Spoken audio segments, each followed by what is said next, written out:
नमस्कार, जय श्री कृष्ण, जय हिंद. વેલકમ ટુ બેક બચ્ચા પાર્ટી. મોસ્ટ ઇમ્પોર્ટન્ટ 14 માર્ક્સનો પ્રેક્ટિકલ છે, જે આપણો અકાર્બનિક ક્ષારનું પૃથ્થકરણ. એ પ્રેક્ટિકલ કરવો કેવી રીતે અને એ પ્રેક્ટિકલને લખવાનો છે કેવી રીતે, એ બંને ખાસ અગત્યની બાબત છે. મોટાભાગના બાળકો આમાં એટલો બધો ગૂંચળો કરે છે કે પરીક્ષક તપાસવાવાળો પણ ગુંજાઈ જાય. માગ્યા મુજબ જ લખવાનું છે. પાંચ માર્ક્સ ધન આયનના છે, 5 માર્ક્સ ઋણ આયનના છે, 3 માર્ક્સ સૂકી કસોટીના છે અને 1 માર્ક્સ પરિણામનો છે. એમ ટોટલ તમારા 14 માર્ક્સ થાય છે. તો એ 14 માર્ક્સનું લખવાનું કેવી રીતે છે એ હું તમને સમજાવું છું, અને એ મુજબ જ લખજો. તમને 14 માર્ક્સ પૂરેપૂરા તમને મળશે. અને શોધવાનું છે પણ કેવી રીતે એ પણ હું તમને કહીશ. જનરલી શું છે, 20 જે બાળકો હોય એ 20 બાળકોમાંથી અમે 8 થી 10 બાળકોને રંગીન સેમ્પલ જનરલી હોય છે, અને બાકીના બાળકોને રંગીન સેમ્પલ હોતું નથી, તો રંગવિહીન સેમ્પલ હોય છે. તો તમારે લખવાની સ્ટાર્ટ કરવાનું છે અહીંથી, સૂકી કસોટીઓથી. સૂકી કસોટીના મિત્રો 3 માર્ક્સ છે, બરાબર. એ જનરલી તમને નરી આંખે જ ખબર પડી જશે, અથવા તો ટેસ્ટ ટ્યુબની અંદર ગરમ કરીને ખબર પડી જશે. સૌથી પહેલાં ખાસ યાદ રાખજો, આછો લીલો, પીળો અને કથ્થાઈ રંગ હશે તો Fe+2 અથવા Fe+3 આયન હાજર હશે. વાદળી રંગ હશે તો Cu+2 હશે. એમાં કોબાલ્ટ પણ હોઈ શકે છે વાદળી રંગમાં, એ બાબત ધ્યાનમાં રાખવાની, બરાબર. ચરકતો લીલો રંગ હશે તો નિકલ હશે. આછો ગુલાબી રંગ હશે તો Mn હશે. પણ Mnમાં જનરલી શું થાય છે, આછો ગુલાબી રંગ સ્પષ્ટ જોવા નથી મળતો, સફેદ જ જોવા મળે છે. એટલે એ બાબતમાં છેતરાઈ ના જતા. અને બીજું કે સફેદ રંગ હશે તો ઝીંક છે, એલ્યુમિનિયમ છે, લેડ છે, સ્ટ્રોન્સિયમ છે, બેરિયમ, કેલ્શિયમ ને મેગ્નેશિયમ અથવા એમોનિયમ સોલ્ટ હોઈ શકે છે.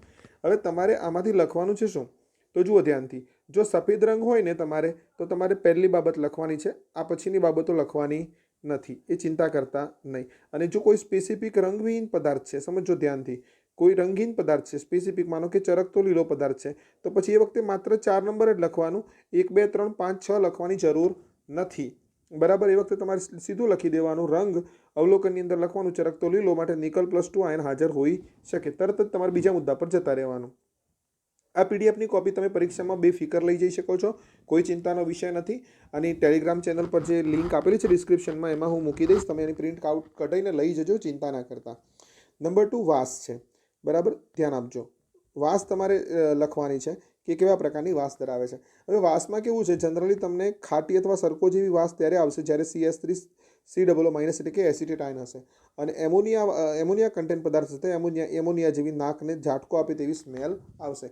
એ સિવાયના કિસ્સાની અંદર એવું બનશે કે કોઈ વિશિષ્ટ વાસ જોવા મળશે નહીં. તો તમારે જો વાસ જોવા મળતી હોય તો એમોનિયા જેવું લખવાનું છે, અને ખાટી સરકા જેવી વાસ હોય તો ખાટી સરકા જેવી વાસ લખવાની છે. એ સિવાયના કિસ્સામાં તમારે માત્ર ને માત્ર 4 નંબરનો વિકલ્પ લખવાનો છે, અને એ એવો છે કે કોઈ વિશિષ્ટ વાસ જોવા મળતી નથી. માટે સલ્ફર, સલ્ફેટ, એસિટેટ અને એમોનિયમ આ બધા જ પદાર્થો કેવા છે, ગેરહાજર. જો વાસ જોવા મળતી નથી, નંબર 4 લખવાનું. એ સમયે 1 2 3 લખવાની જરૂર નથી. ઘણા બાળકો એટલા બધા ડેન્જરસ હોય છે ને કે બધું બેઠું છાપીને આવે. બેઠું છાપવાનું નથી, માત્ર 15 જ મિનિટમાં તમારે પ્રેક્ટિકલ લખી લેવાનું છે, બરાબર. પરીક્ષક બી ખુશ થઈ જશે કે આટલું સરળ અને સચોટ કેવી રીતના તમે લખ્યું, બરાબર છે, અને તમને સારા માર્ક્સ આપી દેશે. પરંતુ વણમાગ્યું લખીને સપ્લિમેન્ટીઓ ભરી તેના વધારે માર્ક્સ મળશે નહીં. ચલો 3 નંબર પર જોઈએ. જો તમારો રંગવિહીન પદાર્થ છે ને, તમે એને ગરમ કરો છો ખાસ, બરાબર છે, તો ગરમ કરશો કસનરીની અંદર, સૂકી કસનરીની અંદર, તો અલગ અલગ પ્રકારનો વાયુ નીકળવાની સંભાવના રહેલી છે. જો કથ્થઈ રંગનો વાયુ નીકળે તો NO2 NO3 અથવા બ્રોમિન હોઈ શકે છે. પીળા રંગનો વાયુ નીકળે Cl- આયન હોય છે. જાંબલી રંગનો વાયુ નીકળે I- હોઈ શકે. એમોનિયા જેવી સ્મેલ નીકળે તો NH4 હાજર હોઈ શકે. ઠંડો હોય ત્યારે વાદળીને ગરમ થઈ ત્યારે સફેદ થઈ જાય, વાદળી રંગ હોય તો Cu+2 હાજર હોઈ શકે. સીધે બતાવી દેવાની વાત છે. ખાસ ઝીંક માટે ખાસ કે ઠંડો હોય ત્યારે સફેદ હશે ને ગરમ થશે ત્યારે પીળો થશે, તો એ સમય કન્ફર્મ ઝીંક છે એવું તમારે માની લેવાનું. હવે ટોટલ આની અંદર કસનરીમાં ગરમ કરવાની ટોટલ 9 કસોટી છે. તો સર અમારે લખવાની કઈ, માનો કે અમારે સફેદ પદાર્થ છે ને કશું થયું નહીં, તો અમારે લખવાનું શું, તમારે તે સમયે 9 નંબરનું લખવાનું.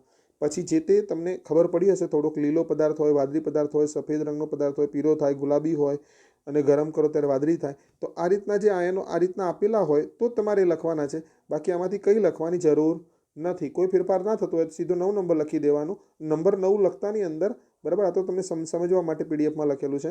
કોઈ ખાસ વાયુ નીકળતો નથી, પદાર્થમાં રંગમાં કોઈ ફેરફાર થતો નથી, માટે આ બધા હાજર હોઈ શકે છે. આ બધામાંથી કોઈ હાજર નથી, અને આ લખવાની પણ જરૂર નથી. આ જે તમે 3 નંબર આપો પછી આ બધામાંથી તમારે કોઈ એક લખવાનું હોય છે, બધા લખવાના હોતા નથી. આ બાબત ખાસ ધ્યાનમાં રાખવાની છે. ઓકે બચ્ચા પાર્ટી, 3 નંબરનો પોઈન્ટ ક્લિયર હોય તો હું આગળ વધું છું 4 નંબરના પોઈન્ટ ઉપર. નેક્સ્ટ જ્યોત કસોટી. હવે જ્યોત કસોટી જનરલી તમારે ક્યારે કરવાની પણ હું તમને કહી દઉં કે આ રંગવિહીન પદાર્થ હોય અને આ બધા હાજર હોય એવી તમને સંભાવના દેખાય છે તે સમયે તમારે જ્યોત કસોટી કરવાની. રંગીન પદાર્થમાં તમને સીધો પદાર્થ મળી જશે. તો જ્યોત કસોટી કરો, તમને કિરમજી લાલ રંગ જોવા મળે તો સ્ટ્રોન્સિયમ છે, લીલો સફરજન જેવો રંગ જોવા મળે તો બેરિયમ છે, ઈંટ જેવો લાલ રંગ જોવા મળે કેલ્શિયમ છે, વાદળી રંગ હોય તો Cu+2 ખબર પડી જ જવાની છે. અને કોઈ ખાસ રંગની જ્યોત જોવા મળતી નથી એવું તમારે બતાવવું છે તો તમારા બધાને ગેરહાજર બતાવવા પડે. એટલે આની અંદર તમારી પાસે બે ઓપ્શન છે, કાં તો તમે ઉપરના ચારમાંથી કોઈ એકની જ્યોત બતાવશો, આ ચારમાંથી કોઈ એકની જ્યોત બતાવશો, અથવા તો પછી આ ચારમાંથી એક પણ નહીં લખો અને સીધું 5 નંબરનો મુદ્દો લખી દેશો, કોઈ ખાસ રંગની જ્યોત જોવા મળતી નથી. આ બધા પદાર્થો ગેરહાજર હોઈ શકે છે. સ્ટ્રોન્સિયમ, બેરિયમ, કોપર બધા ગેરહાજર હોઈ શકે છે. એના પછી ખાસ રંગીન, જેમ રંગવિહીન પદાર્થ માટે તમે જ્યોત કસોટી કરી એમ રંગીન પદાર્થ માટે તમારે બોરેક્સ મણકા કસોટી હોય છે. જે પ્રકારનો પદાર્થ હોય રંગીન, એ પદાર્થનો મુદ્દો આ 5માંથી લખવાનો છે. માનો કે કોઈ વિજય કરીને વિદ્યાર્થી છે, એને Cu+2 આવે છે, બરાબર, તો એને વાદળી રંગ વિશેની જ નોંધ લખવાની છે, બાકીના 4 મુદ્દા એને લખવાની જરૂર નથી, બરાબર. અને માનો કે કોઈ એના સિવાય સાવન કરીને કોઈ વિદ્યાર્થી છે, બરાબર છે, તો એ સમયે તમારે માનો કે એને લાલાશ પડતો કથ્થઈ રંગનો મણકો મળે છે તો એને નિકલ લખવાનું છે અને એના સિવાયના બાકીના કોઈ મુદ્દા લખવાના નથી. ટૂંકમાં તમારો જે તે આયન તમને હાજર લાગતો હોય એ જ લખવાનો, એના સિવાયની બાબતો લખવાની જરૂર નથી. આમ ટૂંકમાં આ 5 મુદ્દાની 5 કસોટી છે. ભલે તમને એક પેજમાં આપેલી છે, આખી ભલે એક પેજની અંદર તમને આ કસોટીઓ આપેલી છે, પરંતુ તમારું લખવામાં એક પેજ ન થવું જોઈએ. તમારું 15 લીટીની અંદર, 15 લાઇનની અંદર જ આ આખું પતી જવું જોઈએ. મેઇન પેલું તો તમને એની અંદર 3 માર્ક્સ પૂરેપૂરા મળી જશે, બરાબર. આ સૂકી કસોટીના કેટલા માર્ક્સ છે મિત્ર? 3 માર્ક્સ છે, તમને પૂરેપૂરા મળી જશે. ચાલો આગળ વધીશું સ્ટેપ નંબર 2 પર. તો તમારો અહીંયા એ કમ્પોનન્ટ પૂરો થયો, એ વિભાગ પૂરો થયો જે તમને 3 માર્ક્સ અપાવશે. હવે 11 માર્ક્સનું કામ બાકી રહ્યું. જો ધ્યાનથી હવે, બરાબર છે. હવે છે ઋણ આયનની પરખ કસોટીઓ. તમારે ઋણ આયનની પરખ કસોટીનો 3 ભાગમાં મેં વહેંચેલી છે. એ 3 ભાગ કયા કયા છે તમે ધ્યાનથી જોઈ લો. પહેલું મંદ H2SO4 વાળો ભાગ છે, પછી નંબર 2 પર સાંદ્ર H2SO4 વાળો ભાગ છે, બરાબર, અને નંબર 3 પર SO4 વાળો સલ્ફેટ વાળો ભાગ છે. ઓકે, એટલે આમ 3 ભાગની અંદર તમારી કસોટીઓ વહેંચેલી છે. હવે ધ્યાનથી સમજી લો કે અહીંયા કઈ બાબતો કેવી રીતના ધ્યાનમાં લેવાની છે. હવે અહીં તમે જ્યારે પદાર્થની અંદર મંદ H2SO4 ઉમેરશો ને ત્યારે તમારી પાસે અલગ અલગ પ્રકારના 4 ઓપ્શન હશે. સર કયા 4 ઓપ્શન હશે? ધ્યાનથી જોઈ લો. સતત તાત્કાલિક તીવ્ર વાસ ધરાવતા ઉભરા આવે, બરાબર, રંગવિહીન વાસ સતત ઉભરા આવે તરત જ, તો તમારે એવું સમજી લેવાનું કાર્બોનેટ છે અને જે ઉભરા આવી રહ્યા છે ને CO2 ના આવી રહ્યા છે. પછી જો સડેલા ઈંડા જેવી વાસ આવી રહી છે, સડેલા ઈંડા જેવી તમારી જો વાસ આવી રહી છે ગરમ કરો છો ત્યારે, તો તમારે સલ્ફાઇડ હાજર માની લેવાનો. અને નાકમાં બળતરા ઉત્પન્ન કરે તેવી વાસ આવતી હોય તો SO2 નહીં કહેવાય, તો એ સમયે તમારે સલ્ફેટ નથી હો, આ સલ્ફાઇડ છે, SO3-2 છે. આ ખાસ ધ્યાન રાખજો. ઘણા બાળકો ગોટે ચડી જાય છે અને ભૂલ કરે છે. કથ્થઈ રંગનો ધુમાડો જોવા મળે, બરાબર છે, તો તમારે એવું સમજવાનું કે નાઇટ્રાઇટ હાજર છે તમારો, અને સરકા જેવી સ્મેલ આવે તો તે સમયે એસિટેટ હાજર છે. એટલે આ જ્યારે કસોટી તમે કરો ને બચ્ચા, પદાર્થની અંદર તમે મંદ H2SO4 ઉમેરો ને તે સમયે એ ટેસ્ટ કરતાં પહેલાં તમારે આ 5 વસ્તુ તમારે એકવાર વાંચી જવાની. એટલે તમે ટેસ્ટ કરતા હોય ત્યારે તમને ધ્યાનમાં રહે કે આવું થાય તો આ પદાર્થ હાજર હોઈ શકે. હવે જે તે પદાર્થ હાજર છે એવું તમને પકડાય છે ને, તો પકડાયા પછી તમારા પરીક્ષક સાથે એકવાર કન્ફર્મ કરો કે સર મને માનો કે SO3-2 આયન પકડાયો છે મને, બરાબર છે, તીવ્ર અને બળતરા ઉત્પન્ન કરે તેવા વાયુની સ્મેલ આવે છે, SO2 વાયુની, મને SO3-2 આયન પકડાયો છે. તો ટીચર યસ કે એના પછી જ તમે એની અંદર લખજો, બરાબર. ઘણીવાર શું થાય કે તમને લાગતું હોય કે પકડાઈ ગયો પણ પકડાયો ના હોય તો તે સમયે તમારું લખાણ ખોટું પડે. સર મને આ બધા એબસન્ટ બતાવવાના છે તો મારે શું કરવું? ધ્યાનથી સમજજો, બરાબર. તો તમારે એના માટે લખવું પડે અહીંયા કે કોઈ ચોક્કસ પ્રકારનો વાયુ જોવા મળતો નથી, તેથી કાર્બોનેટ, સલ્ફાઇડ, નાઇટ્રાઇટ અને એસિટેટ આ બધા જ ગેરહાજર. કોઈ સ્પેસિફિક પ્રકારનો વાયુ અહીં આપેલામાંથી જોવા મળતો નથી. કથ્થઈ રંગનો, સરકા જેવી વાસવાળો કે વાસવિહીન ઉભરાવાળો કે સડેલા ઈંડા જેવી વાસવાળો તીવ્ર વાસ ધરાવતો વાયુ, આમાંથી કોઈ પણ પ્રકારનો વાસવાળો વાયુ જોવા મળતો નથી. તેથી કાર્બોનેટ, સલ્ફાઇડ, નાઇટ્રાઇટ ને એસિટેટ આ બધા જ પદાર્થ તમારા ગેરહાજર થશે, બરાબર. આ બધું લખવાનું નહીં, બધું અલગથી નહીં લખવાનું, સ્પેસિફિક એકમાં જ લખી દેવાનું કે કોઈ સ્પેસિફિક પ્રકારનો વાયુ ઉત્પન્ન થતો નથી, તેથી આપેલા આયન કાર્બોનેટ, SO3-2, નાઇટ્રેટ અને એસિટેટ આ બધા જ ગેરહાજર હોઈ શકે છે. પછી તરત જ તમારે એના પછીનો ટેસ્ટ કરવાનો છે ને મોસ્ટ ઇમ્પોર્ટન્ટ ટેસ્ટ છે. જનરલી પહેલા ગ્રુપમાં ના પકડાય તો બીજા ગ્રુપમાં પકડાઈ જતો હોય છે પદાર્થ. તો એ છે સાંદ્ર H2SO4 સાથે. સાંદ્ર H2SO4 નાખ્યા પછી સહેજ ગરમ કરવાનું છે. બરાબર. આ સમયે તમે તમારી ટેસ્ટ ટ્યુબને ટેસ્ટ ટ્યુબ હોલ્ડરથી પકડી રાખજો. સાંદ્ર H2SO4નો યુઝ કરતા હોય ત્યારે અને શરીરથી દૂર રાખજો જરાક. તો ટેસ્ટ ટ્યુબ કદાચ તૂટી જાય તે સમયે પણ તમને કોઈ જાનહાનિ થાય નહીં. હવે જુઓ, આની અંદર ખાસ 4 વસ્તુ છે.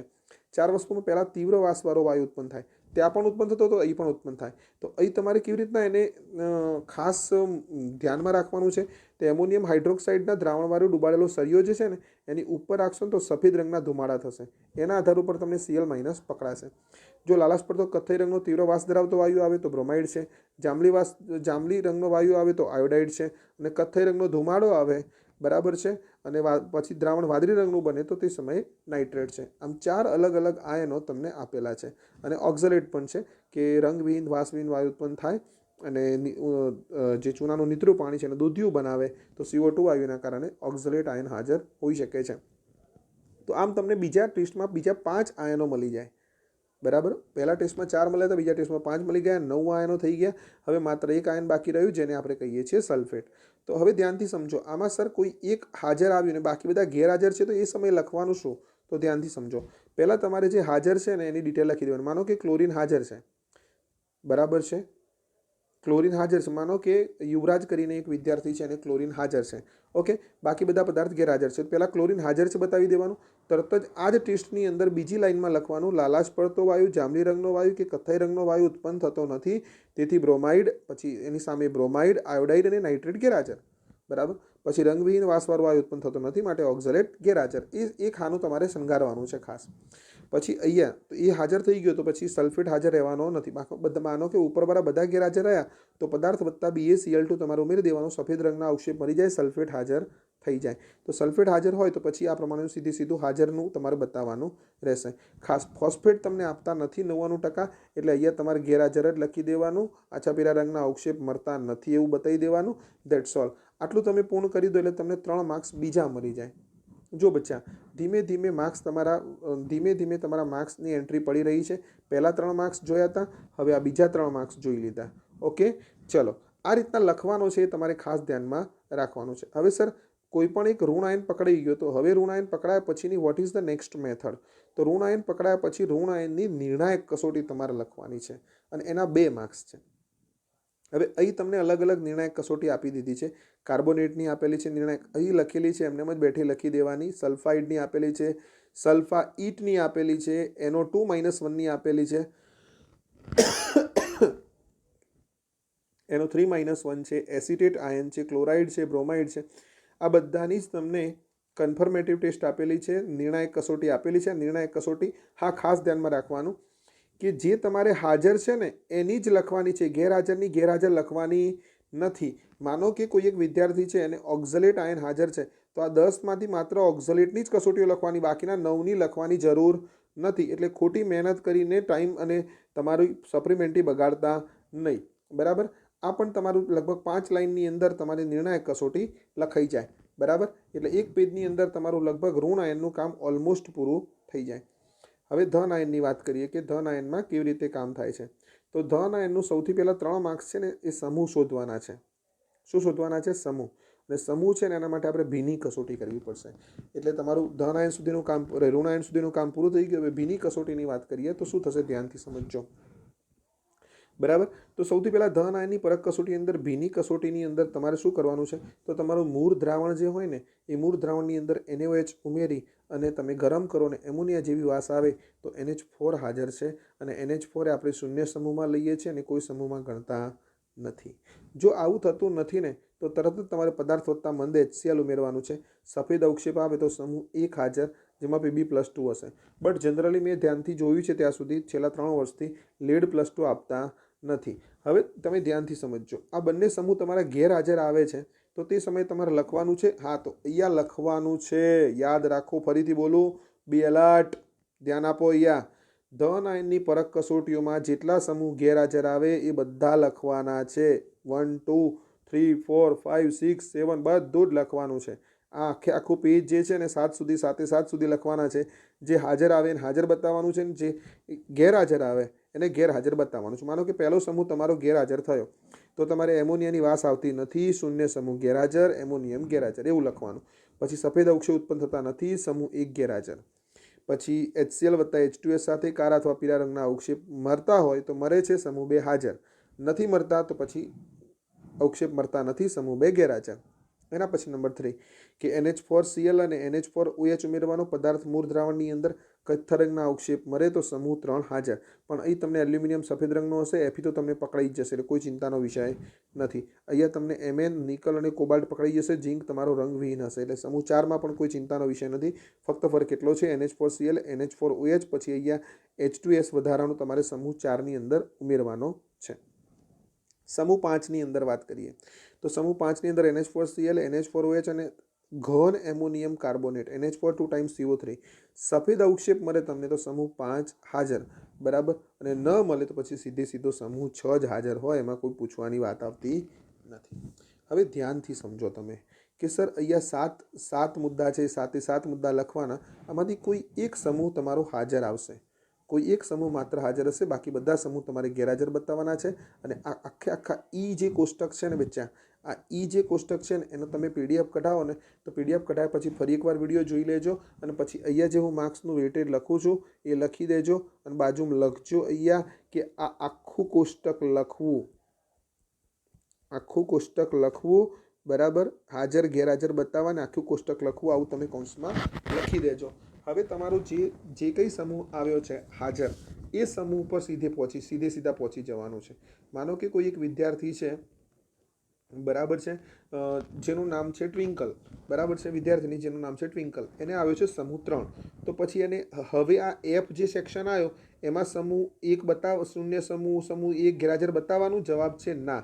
એને સીધું Fની અંદર પહોંચી જવાનું અને સીધું સમૂહ 3 ઉપર, 2 લખવાની જરૂર નથી, બરાબર. 1 અને 2 બધું કશું લખવાની જરૂર નથી, અને સીધા સમૂહ 3 ઉપર પહોંચી જવાનું. આટલું જ લખવાનું. સમૂહ 3નું પૃથ્થકરણ, જે સમૂહ આવે એનું પૃથ્થકરણ એટલું જ લખવાનું, બાકી બધાનું લખવાની જરૂર નથી. એમાંય પણ તમને ખબર પડી જાય છે કે એલ્યુમિનિયમ આયન છે કે Fe આયન છે, તો જે તે આયન હાજર બતાવવાનો, બાકીનો આયન કેવો બતાવવાનો? ગેરહાજર બતાવવાનો. તો Fની અંદર બધા જ સમૂહનું પૃથ્થકરણ લખવાની જરૂર નથી, માત્ર તમારા આયનને અનુરૂપ જે સમૂહ આવતો હોય એનું જ પૃથ્થકરણ લખવાનું છે, એના સિવાયનું પૃથ્થકરણ લખવાનું નથી. માનો કે અહીં આપણે આગળ વધીએ છીએ અને એવું કહીએ છીએ કે કોઈ જિગ્નેશ કરીને વિદ્યાર્થી છે, એને સમૂહ 5 આવ્યું છે. કયો સમૂહ આવ્યો છે? સમૂહ 5. તો માત્ર એને આ સમૂહ 5નું જે પૃથ્થકરણ છે, સમૂહ 5ના ધન આયનોનું પૃથ્થકરણ, એ સમૂહ 5ના ધન આયનોનું જ પૃથ્થકરણ લખવાનું છે, બાકીના કોઈનું લખવાનું નથી. પછી સમૂહ 6નું, ના, સમૂહ 6નું પણ લખવાનું નથી, કે એના આગળના 1 2 3 4 સમૂહ છે તેનું પણ એને લખવાનું નથી. જે તે સમૂહ આવે એનું જ માત્ર પૃથ્થકરણ લખવાનું છે. ખોટો સમય અને તમારો એનર્જી બંને વેસ્ટ કરતા નહીં. આટલું ખબર પડી ગયો બચ્ચા પાર્ટી? તો થંબ આપી દો, હું આગળ વધું. ચલો, હવે આપણે આગળ વધીશું. એના પછી નેક્સ્ટ, હવે તમારો જે તે ધન આયન પકડાયો છે ને, એ ધન આયનની તમારે નિર્ણાયક કસોટી લખવાની. જેમ તમે ઋણ આયનની નિર્ણાયક કસોટી મેં તમને વાત કરી ને, અહીં એમોનિયમ છે કે તમારો જે કંઈ કેલ્શિયમ છે કે લેડ છે કે તમારો જે તે ધન આયન તમારો જે પકડાયો છે એની તમારે એના પછી નિર્ણાયક કસોટી લખવાની છે. માત્ર જે ધન આયન પકડાયો હોય તેની જ લખવાની છે, બાકી બધાની લખવાની નથી. ધ્યાનથી સમજજો અહીંયા, બરાબર. ધન આયનની નિર્ણાયક કસોટીમાં ફરીથી એકવાર કહું છું, તમારો જે ધન આયન છે એની જ માત્ર નિર્ણાયક કસોટી લખવાની છે, બધાની લખવાની જરૂર નથી. ઉદાહરણ તરીકે Fe+3 આયન પકડાયો છે, બરાબર છે. Fe+3 આયન એક વિદ્યાર્થી છે જેનું નામ છે રાજ ભાવસાર, તો એને Fe+3 આયન પકડાયો છે, તેને માત્ર કોની નિર્ણાયક કસોટી લખવાની? Fe+3 આયનની જ નિર્ણાયક કસોટી લખવાની, એના સિવાય બાકી કોઈની નિર્ણાયક કસોટી લખવાની જરૂર નથી. આ નિર્ણાયક કસોટી અને એના સમીકરણના તમને 2 માર્ક્સ મળશે. ઓકે બચ્ચા પાર્ટી? તો હવે ફાઇનલી ધન આયન પણ પકડાઈ ગયું, ઋણ આયન પણ પકડાઈ ગયું. હવે તમારો 1 માર્ક્સ પરિણામ બનાવવાનો છે. ધન આયન લખવાનું આ રીતના જુઓ, બરાબર. અહીં કેટલાક મેં ઉદાહરણ આપેલા છે, એ ઉદાહરણ પણ આપણે જોઈ લઈએ છીએ. તો અહીંયા ધન આયન લખવાનું, ઋણ આયન લખવાનું, પછી એ બંને દ્વારા બનતું આણ્વીય સૂત્ર લખવાનું. માનો કે એ NH4+1 છે અને CO3 -2 છે, તો એના દ્વારા તમને જે પદાર્થ બને એનું અણુસૂત્ર શું થાય? તો NH4 2 ટાઈમ્સ લેવા પડે તમારે, કારણ કે CO3 પર -2 ચાર્જ છે માટે. NH4 2 ટાઈમ્સ CO3 આનું એમોનિયમ, આનું કાર્બોનેટ માટે એમોનિયમ કાર્બોનેટ નામ થાય. Pb+2 S-2 તો PbS એનું આણ્વીય સૂત્ર થાય અને લેડ સલ્ફાઇડ એનું નામ થાય. Cu+2 SO3-2 copper sulphide CuSO3 છે. યાદ રાખજો CuSO4 નથી. હવે As+3 છે ને સલ્ફેટ છે, તો As પ્લસ અહીંયા +3 છે ને અહીંયા -2 છે, તો ચોકડી ગુણાકાર કરી દેવાનો. As2 અને SO4 3 ટાઈમ. આ રીતના એનું આણ્વીય સૂત્ર થાય. લખાય તો આર્સેનિક સલ્ફેટ જ લખાય. એલ્યુમિનિયમ નાઇટ્રાઇટ છે, તો Al+3 છે એનો NO2 -1 છે. Al+3 છે NO2 -1 છે, તો Al પછી NO2 છે ને એ તમારે 3 વખત લખવા પડશે, કારણ કે અહીંયા +3 છે ને અહીંયા -1 છે.